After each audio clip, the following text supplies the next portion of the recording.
अब बहल सर, ना तो इकोनॉमी ठीक है, ना अपने साथ दे रहे हैं। बैठा है मुनीर जो कितनी जिहादी मानसिकता है कि अपने ही लोग गाली देते हैं, शहबाज शरीफ जिसकी कोई सुनता नहीं है। ऐसे में आप ही बताइए, पाकिस्तान बहुत जल्द कितने टुकड़ों में बंटने जा रहा है, या ये पीओके कब इधर आ रहा है? बिल्कुल सही कह रहे हैं आप प्राची जी। सबसे पहले ये कहूंगा कि जो आज की टर्बुलेंट जियोपॉलिटिकल सिचुएशन है, उसका फायदा इस समय उठा रहा है पाकिस्तान, चाहे वो सऊदी अरेबिया के साथ है, अमेरिका के साथ है या चीन के साथ।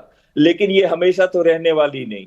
ये तो अभी टेम्पररी सिचुएशन है, और जैसे ही ये सिचुएशन चेंज होती है, और वो होगी, क्योंकि अभी रेलेवेंसी है। आपने हमेशा देखा पाकिस्तान को एक पेपर नैपकिन की तरह इस्तेमाल करता है अमेरिका। जब जरूरत होती है तो उसका इस्तेमाल कर लेता है, और जब नहीं होती तो पेपर नैपकिन की तरह उसको फेंक देता है। पहले ही टर्म के अंदर क्या कहा था उन्होंने, ट्रंप ने, उन्होंने कहा था $33 बिलियन दिए थे बिडेन की एडमिनिस्ट्रेशन ने या उससे पहले वाली एडमिनिस्ट्रेशन ने। और ये लाइज एंड डिसीट की कंट्री है, ये वो देश है जो आतंकवादियों को पनाह देता है, ये उन्होंने कहा था, मैं नहीं कह रहा हूं। और अब दूसरे में अब सडनली रेलेवेंट हो गया उनको अफगानिस्तान, ईरान। पर सबसे ज्यादा जो जरूरी है बात वो उन्होंने की है कि WF करके एक कंपनी है जो कि ट्रंप की अपनी फैमिली कंपनी है, और उसके अंदर तो जैक विटकॉफ भी है, स्टीव विटकॉफ के लड़के। उस कंपनी के साथ किया है मुनीर ने डील, ताकि वो कंपनी क्रिप्टो करेंसी की बहुत भारी मात्रा में साउथ एशिया के अंदर, पाकिस्तान के अंदर बिजनेस करेगी। तो लेकिन अब उन्होंने दूसरी चीज की है कि बलूचिस्तान का $500 मिलियन का एक MOU साइन हुआ है, जो यूएस स्ट्रेटेजिक मेटल्स कंपनी है एक, जो इनके कॉपर, इनका gold, silver, rare earth material, ये यहां से निकालने के चक्कर में इन्होंने अपना देश तो बेच दिया। इन्होंने आर्मी ने अपने आप को बेच दिया सऊदी अरेबिया को। लेकिन अब ये बेच रहे हैं, जो जो बलूचिस्तान के मिनरल रिसोर्सेज है उनको बेचने जा रहे हैं। इसी वजह से ट्रंप और भी इनके साथ है। लेकिन ये चीज बहुत जरूरी है, जो 44% एरिया है बलूचिस्तान का, जिसकी major mineral resources, oil and gas, सब कुछ मिला लें तो उसके अंदर आती हैं। अगर उसका कोई भी फायदा उठाने की कोशिश की मुनीर ने, तो बलूची उनको नहीं छोड़ेंगे। और पहले भी हो चुका है। आज चीन डरा हुआ है। मैं आपको ये बात बिल्कुल सही तरीके से बता रहा हूं कि पाकिस्तान को इम्प्लोड होने के दिन आ गए हैं।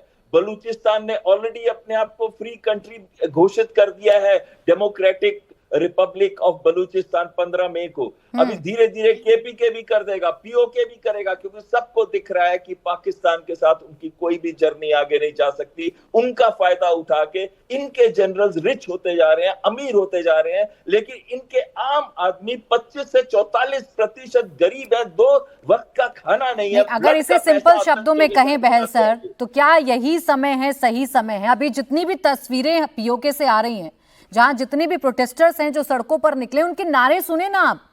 हम तुम्हारी मौत हैं, ये जो दहशतगर्दी है इसके पीछे वर्दी है। बार बार कहा जा रहा है कि ये अफसर, ये रेंजर्स हम पर गोली चला रहे हैं, लेकिन हमारा जज्बा टूटने वाला नहीं है। जितनी गोली चल रही है, जितनी तड़तड़ाहट है गोलियों की, उतनी ही ज्यादा लोग और सड़कों पर आ रहे हैं। लग रहा है मोटिवेट हो रहे हैं गोलियों से अपनी आजादी के लिए।